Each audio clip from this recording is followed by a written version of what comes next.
আমারও তো খিদে পেয়েছে, কেউ খেতে ডাকছে না, একটু গান শোন। আর পারছি না, খিদে পেয়েছে।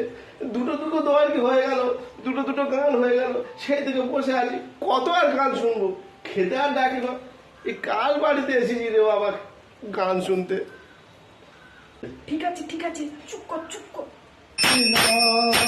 হরে কৃষ্ণ কৃষ্ণ হরে হরে হরে রাম হরে রাম। চলো চলো, ওই তো খেতে আসছে, চলো চলো খেয়ে আসি খেয়ে আসি।